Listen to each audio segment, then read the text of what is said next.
I love picking a winner. We all love winning, but it's very, very difficult to do. So Patrick McDonald, I'm coming to you.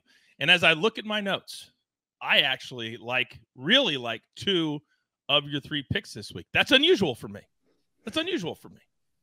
You're up. Yeah, it's a give and take relationship we have, Coach, right? We can't just be going at each other's necks the entire time. We got to, That's true. find some common ground. So that's true. I love Colin Morikawa this week at 22-1. You think about TPC Southwind and what it demands from players. It's really put the ball in the fairway. You're going to have something between 150 and 175 yards more times than not. And when that comes to mind, it's Colin Morikawa. Finished T5 here. The train agrees. So I love him this week. The putter, like Sia said, is coming back. Sam Burns, 35-1.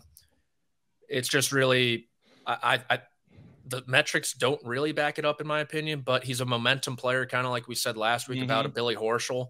He's coming off a T14 at the Sedgefield Country Club. He loves this golf course. He's played well here before. He missed a 3-footer in the playoff to Abraham Answer. He easily could have extended that one and potentially won. So I like him. And Tony Finau, when you pan out last 6 months, 10th in tee to green, 5th in approach, 13th around the green. He was T5 last year. He heated up around this time last year. He has a ton on the line with the Ryder Cup. He's 10th in the FedEx Cup points, so he could make his way up that as well. But I think he's really looking to roam in the U.S. team. And if he puts together a strong playoff stretch, he's going to make it really difficult for Zach Johnson to leave him off that team. So many different ways that players are entering this week's tournament. So many different things going through their minds. I'm glad you pointed that out. Quickly, Jeff has a question for Sia. Do you like Sam Burns over Jason Day in a tournament matchup? It's a lean for me. The problem with Sam Burns is while I'm happy to ride his upside in DFS and maybe as an outright ticket, I do think he has some downside too, whereas I think Jason Day could be a little bit more steady. With that said, the approach play has been better with Sam Burns. So, I mean, it's a lean, but it's not an official play that I would make. All right. I'll be very, very quick. I love Tony Finau, all the same reasons. When it's a competitive, really competitive tournament, Tony Finau loves to step up. And Sepp Straka, just look what he did a year ago. And then this year, he's been even better. So I like Sepp to step it up. And at this number, plus 5,000, I can really sink my teeth into that. I can't wrap my head around plus 900 or plus 850 for Rory and Scheffler. I just can't do that. Even if you win, the risk is just too high. It's just there's no value at less than plus 1,000. Now, as always, Sia is always educating us. He's the smartest guy in the room almost every single time. And what he's done this week in the winner's market, very, very smart. Enlighten us. Well, real quick, I mean, I do agree with you about the plus 1,000 thing. I think Ron was close enough to that for me to justify it. You all know that I've watched this show.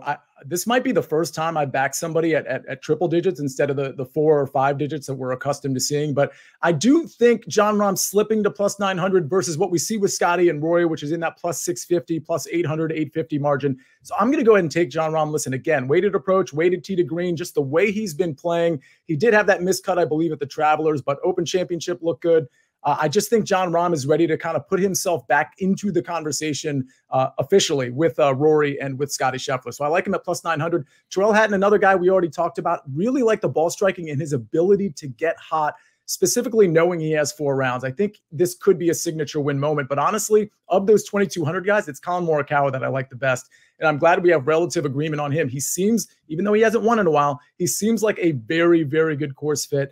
And I do think the ball striking paired with the putting, it's just like the right time to be taking Colin Morikawa, especially because it does look like he has fixed the putter. The 2 things I just want to point out that you see on the screen, this looks like a boat. This looks like the Love Boat. I love these picks.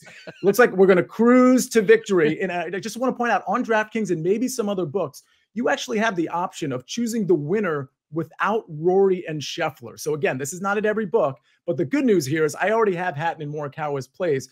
My thought here is on DraftKings, for example, you can just take Rory and Scheffler out of it. This is an option, and you're only losing 2 points for each of Hatton and Morikawa. So instead of 22-1, you get 20-1, and you don't have to worry about Scheffler or Rory winning, because if they win, they're taken out of this equation. So something to consider at 20-1 if it's being offered. But again, just as 22-1, I like both of them.